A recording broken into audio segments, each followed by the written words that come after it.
lagi di channel Tia Sananda. Kali ini kita akan membahas materi kelas 12, yaitu tentang energi dan daya listrik. Bagi yang belum subscribe channel Tia Sananda, silahkan di subscribe dulu dan aktifkan tombol lonceng agar mengetahui postingan-postingan Tia Sananda berikutnya. Oke, untuk yang pertama kita akan membahas dulu tentang energi listrik. Energi listrik adalah energi yang timbul akibat pergerakan elektron. Kalau kita rumuskan, energi listrik itu dilambangkan dengan huruf W. Jadi kalau kita tulis, jadi ini Bu anggap A yang kita bahas dulu ya. Kalian boleh catat dengan rapi. Energi dilambangkan dengan W. Jadi kalau kita tulis rumusnya, W sama dengan V dikali Q. Jadi bisa diartikan bahwa energi listrik W itu adalah hasil kali antara potensial listrik V dengan muatan listrik Q. Apakah cuma ini rumus pada energi listrik?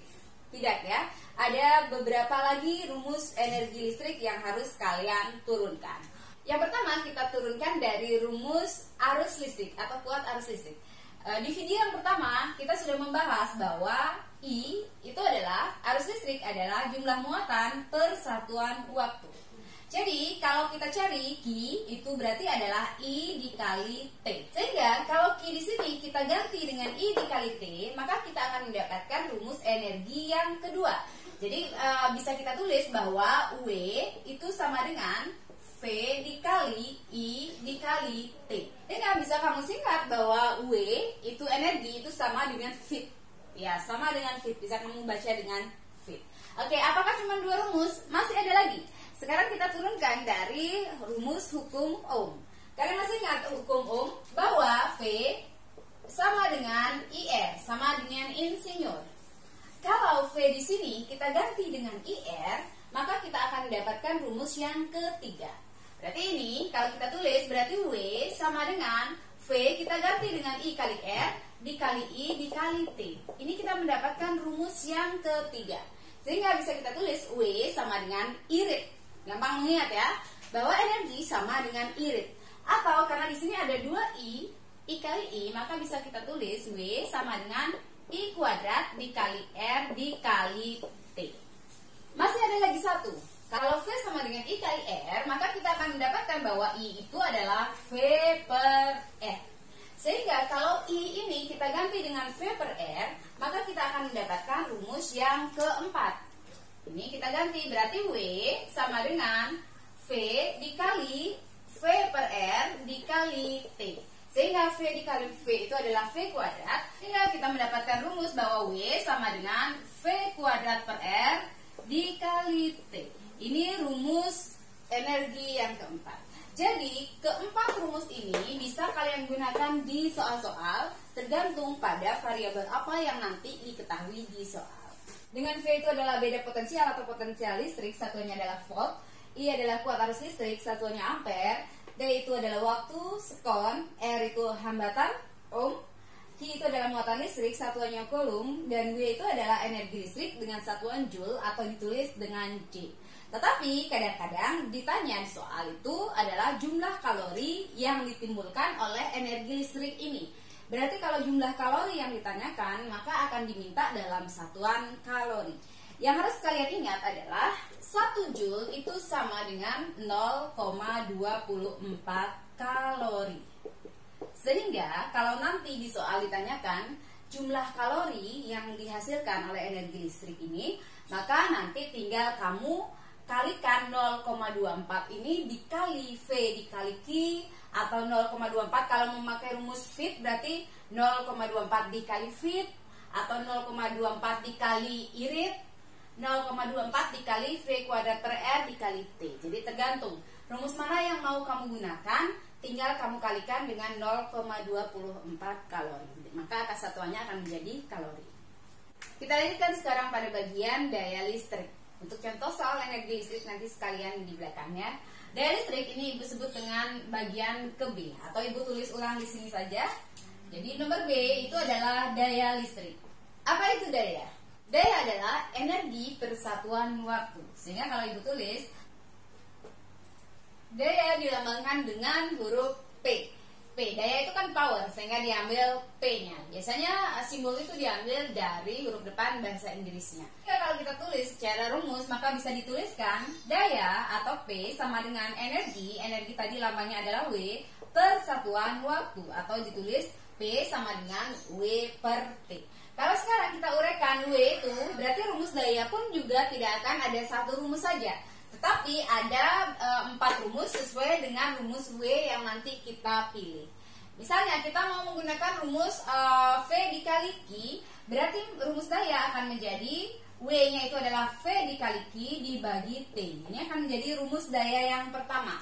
Kemudian kalau kita mau memakai rumus fit, berarti daya sama dengan fit, karena W-nya itu adalah fit per T.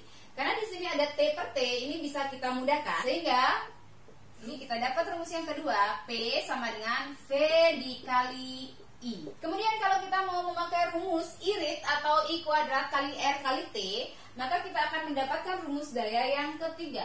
P sama dengan berarti I kuadrat dikali R dikali T dibagi waktu. Nah, di sini juga ada T per T. Ini ya, kita bisa mudahkan sehingga kita akan mendapatkan rumus daya sama dengan I kuadrat dikali R. Berarti ini rumus yang ketiga. Kemudian ada lagi satu, bahwa energi itu adalah V kuadrat per R dikali T. Sehingga kalau kita ganti W-nya dengan itu, maka kita akan mendapatkan rumus V kuadrat per R dikali T dibagi T. Ini ada T per T lagi, di sini bisa kita mudahkan. Sehingga kita akan mendapatkan rumus daya yang keempat, yaitu V kuadrat per R. Dengan P itu adalah daya, satuan daya itu adalah watt. Pernahkah kalian memperhatikan sebuah lampu pijar, kemudian kalian membaca di sini bahwa lampu pijar itu akan tertulis berapa watt sebenarnya kemampuan daya lampu pijar ini dan pada tegangan berapa. Jadi pada lampu ini tertuliskan 3 watt 220 volt. Jadi ibu tulis yang misalnya 3 watt 220 volt. Nah, apa artinya 3 watt 220 volt? Artinya lampu ini bisa memancarkan daya 3 watt. Jadi ini adalah dayanya jika tegangannya 220 volt. Jadi ini adalah tegangannya. Bagaimana kalau seandainya tegangan dari PLN itu menurun? Jadi tidak 220 volt, maka daya yang dihasilkan juga akan menurun. Tetapi hambatannya tetap. Berarti bisa kita tulis R-nya itu adalah tetap. Kalau kita menyebut bahwa 3 watt ini adalah daya pertama, kemudian 220 volt ini adalah tegangan pertama, maka kita bisa tulis bahwa hambatan 1 sama dengan hambatan 2, karena hambatannya tetap. Sehingga kalau kita mengambil rumus dari daya yang tadi, rumus yang keempat boleh kalian ambil, bahwa V sama dengan V kuadrat per R, maka kalian akan mendapatkan di sini bahwa R-nya itu berarti adalah V kuadrat per T. Karena R1 sama dengan R2, maka rumus ini bisa kita tulis bahwa V1 kuadrat per P1 sama dengan V2 kuadrat per P2. Atau kalau kamu mau tulis berarti P1 sama dengan, ini dibawa ke kanan, maka akan menjadi V1 per V2, ingat dikuadratkan, dikali P2. Pernahkah kalian di rumah mengalami kejadian konsleting atau biasanya kalian sebut dengan listrik jeglek ya? Listrik jeglek atau konsleting atau disebut juga dengan arus pendek. Nah, apa yang bisa menyebabkan kenapa bisa terjadi arus pendek atau konsleting? Nah, yang menyebabkan adalah karena daya di rumah kalian itu tidak sebanding dengan daya yang kalian gunakan. Artinya, daya yang kalian gunakan melebihi batas daya yang ada di rumah kalian. Sekarang kalian bisa cek di rumah kalian daya listriknya berapa. Kalau listrik rumah tangga biasanya 450 watt, ada yang 900 watt, 1300, 1200 watt, dan seterusnya. Jadi semakin banyak alat-alat listrik yang kalian gunakan di rumah yang menghabiskan banyak daya, maka kalian memerlukan daya yang semakin besar untuk menghindari terjadinya konsleting. Biasanya di rumah kalian pasti dipasang sekring. Sekring biasanya digunakan untuk membatasi penggunaan daya di rumah kalian. Jika penggunaan daya di rumah kalian melebihi dari batas daya yang seharusnya, maka sekring akan terputus, kemudian akan menyebabkan arus listrik di rumah kalian akan terhenti, yang menyebabkan listrik kalian menjadi padam. Contoh soal nomor 1, sebuah elemen pemanas listrik mempunyai hambatan 50 ohm dan dialiri arus 3 ampere selama 30 menit. Ibu langsung tulis dulu, diketahui berarti hambatan 50 ohm berarti R sama dengan 50 ohm. Kemudian dialiri arus berarti I sama dengan 3 ampere selama 30 menit, berarti T 30 menit. Berarti dari menit kita jadikan sekon, tinggal dikali 60. Berarti 30 dikali 60 sama dengan 1800 sekon. Hitung besar energi listrik yang digunakan dan energi kalor yang dihasilkan selama waktu tersebut. Berarti yang ditanya itu adalah energinya, berarti besarnya W. Tetapi W listrik berarti dalam satuan joule dan dalam satuan kalori. Jadi karena yang diketahui adalah R, I, dan T, rumus mana yang kita gunakan untuk mencari energi? Kita harus cerdas. Jelaslah kita akan memilih rumus W sama dengan I rit. Atau kita tulis I kuadrat dikali R dikali T.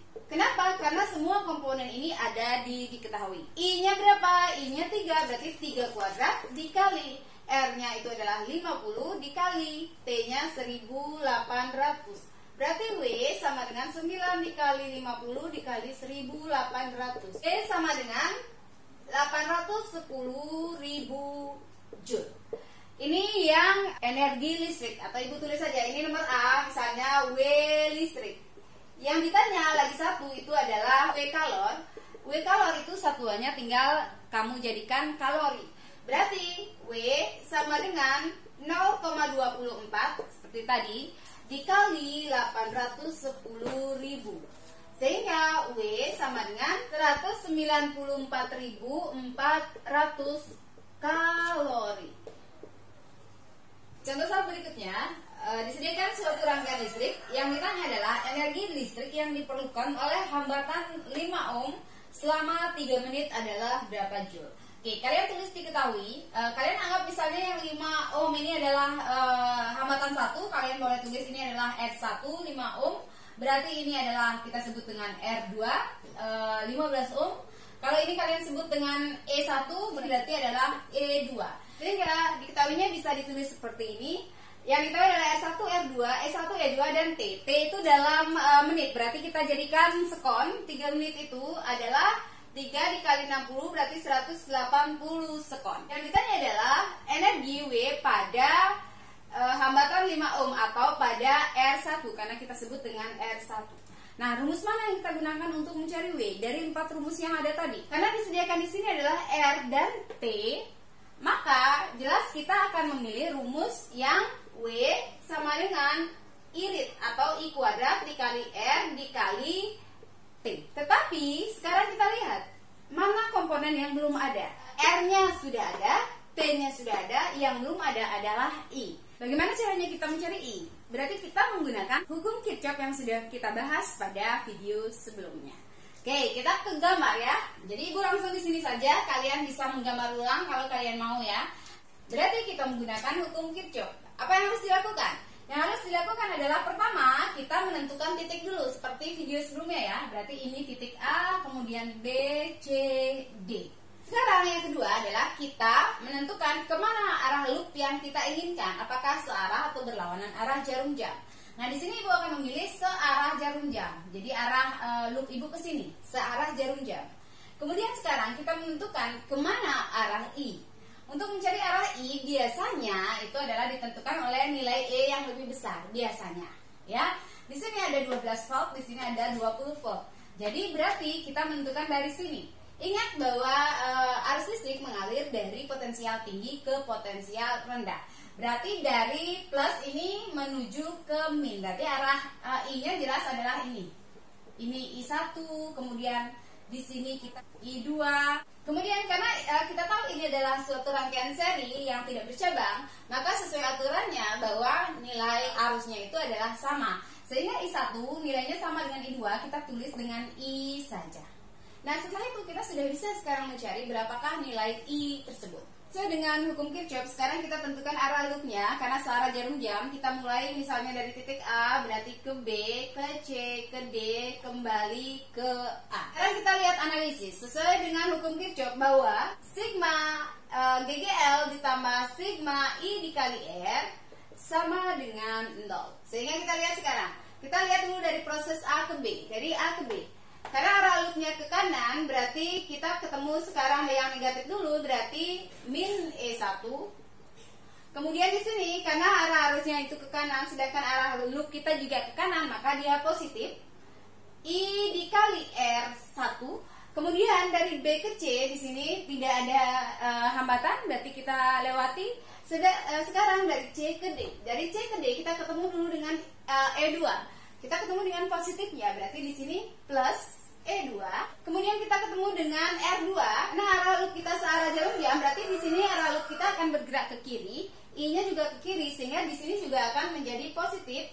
Positif I dikali R2 sama dengan 0. Kenapa sama dengan 0? Karena dari D ke A sudah tidak ada hambatan, berarti kita lewati. Ya, bisa kita tulis juga di sini, berarti E2 min E1 ditambah I-nya boleh kita keluarkan karena I nilainya sama. I dikali berarti R1 ditambah R2 sama dengan 0. Kita masukkan ke angka. E2 itu 12 dikurangi 20 ditambah I yang kita cari dikali 5 ditambah 15 sama dengan 0. Berarti min 8 ditambah 20I sama dengan 0. Atau 20I sama dengan 8 dibawa ke kanan menjadi 8. Sehingga I sama dengan 8 per 20 sama dengan 0,4 ampere. Oke, kita sekarang sudah ketemu dengan I-nya. Berarti kita sudah bisa ke rumus W. Karena yang ditanya adalah W pada R1, berarti R-nya ini yang kita masukkan nilainya adalah R1. Kalau nanti ditanya W pada R2, berarti yang kita masukkan di sini adalah nilai R2. Oke, sehingga bisa kita tulis W sama dengan I-nya kita mendapatkan tadi 0,4 kuadrat dikali R1, berarti R1 tadi adalah 5 dikali 180 T-nya. W sama dengan 0,4 dikali 0,4, 0,16 dikali 5 kali 180, berarti W-nya adalah 144 Joule. Soal berikutnya, lampu pijar 40 volt, 220 volt dipasang pada tegangan 110 volt. Lampu tersebut menyala dengan daya. Berarti ini kalau kita tulis diketahui, ini kita sebut dengan P1 itu adalah 40 watt. Kemudian ini kita sebut dengan V1 220 volt. Ini kita sebut dengan V2 itu adalah 110 volt. Yang ditanya berarti itu adalah daya lampu yang kedua, berarti P2. Rumus yang kita gunakan adalah rumus yang terakhir tadi kita bahas, yaitu P1 per P2 sama dengan V1 per V2 kuadrat. Atau kalau kita mau tanya P2, berarti P2 sama dengan V2 per V1 kuadrat dikali P1. P2 sama dengan, berarti V2-nya itu adalah 110 per 220 kuadrat dikali P1 40. P2 sama dengan, ini berarti setengah kuadrat dikali 40, berarti seperempat dikali 40, ini berarti menghasilkan P2 sama dengan 10 watt. Soal berikutnya, rumah Paulit menggunakan pesawat listrik per hari sebagai berikut. TV dengan daya 450 watt selama 14 jam, kemudian lemari es dengan daya 450 watt selama 24 jam, mesin cuci dengan daya 500 watt selama 5 jam. Berapakah biaya rekening listrik yang harus dibayarkan selama 1 bulan, jadi 30 hari, jika 1 kWh itu Rp254 dan biaya pelanggan atau biaya bebannya itu adalah 11.000. Perlu diketahui, kWh itu adalah kilowatt hours. ya, atau kilowatt jam. Nah, sebelum menjawab ini kita harus mengetahui dulu berapakah energi yang diperlukan oleh Pak Alit selama 1 hari. Nah, bagaimana rumus energi? Tadi kita sudah membahas bahwa daya itu adalah energi per waktu. Sehingga energi itu sama dengan daya dikali waktu. Ini kan kita akan mengetahui bahwa satuan energi nanti adalah berupa watt hours atau watt jam, atau bisa ditulis dengan WH. Ya, oke, kita tulis satu persatu. Berarti kita harus mengecek dulu berapakah energi yang digunakan untuk TV. Berarti yang pertama, diketahuinya kalian bisa tulis sendiri, ya. Yang pertama untuk TV. Berarti energi yang kita gunakan untuk TV itu adalah P dikali T. P-nya di sini adalah 450 watt dikali T-nya itu adalah 14 jam. Sehingga ini sama dengan 6.300 watt hours atau watt jam yang sering ditulis dengan WH. Kemudian yang kedua, kita analisis untuk yang lemari es. Lemari es memerlukan daya 450 watt dikali 24 jam. Berarti energi yang digunakan adalah 10.800 watt hours atau watt jam, WH. Kemudian yang ketiga, kita analisis untuk mesin cuci.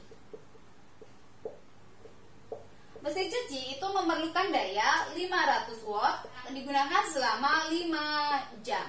Sehingga energinya adalah 2.500 watt hours atau watt jam. Sehingga kalau kita jumlahkan dalam 1 hari, Pak Alit akan memerlukan energi atau W itu sebesar 19.600 watt hours. Karena di sini yang diketahui adalah harga per kWh, berarti ini kita jadikan kWh. kWh itu ya kilowatt hours. Berarti dari watt hours ke kilowatt hours sama dengan dari meter ke kilometer, sama saja. Tinggal kalian bagi 1000. Sehingga W akan menjadi 19,6 kilowatt hours atau 19,6 kWh. Inilah energi yang diperlukan Pak Alit 1 hari.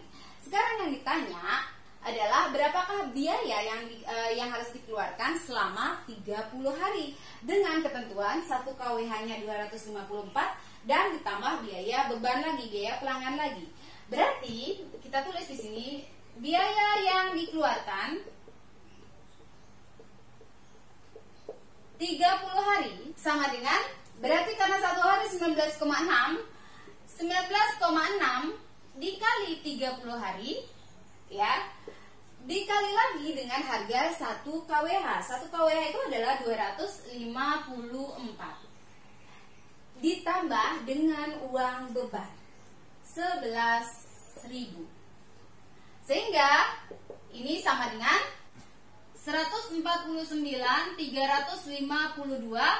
ditambah dengan 11.000. Berarti ini sama dengan 160.352. Berarti biaya yang dikeluarkan oleh Pak Alit, ini berarti kita tulis sebagai rupiah. Biaya yang dikeluarkan Pak Alit selama 30 hari dengan pemakaian energi listriknya 19,6 kWh per hari itu adalah 160.352. Dengan cara seperti ini berarti kalian di rumah juga bisa mencari berapa biaya yang harus kalian keluarkan untuk membayar rekening listrik kalian selama 1 bulan. Demikianlah materi kita hari ini, semoga bermanfaat. Dan kalau dirasa bermanfaat, silahkan di like dan di share. Dan jangan lupa bagi yang belum subscribe channel Tes Ananda, silahkan di subscribe dulu dan aktifkan tombol lonceng agar mengetahui postingan-postingan Tes Ananda berikutnya. Dadah!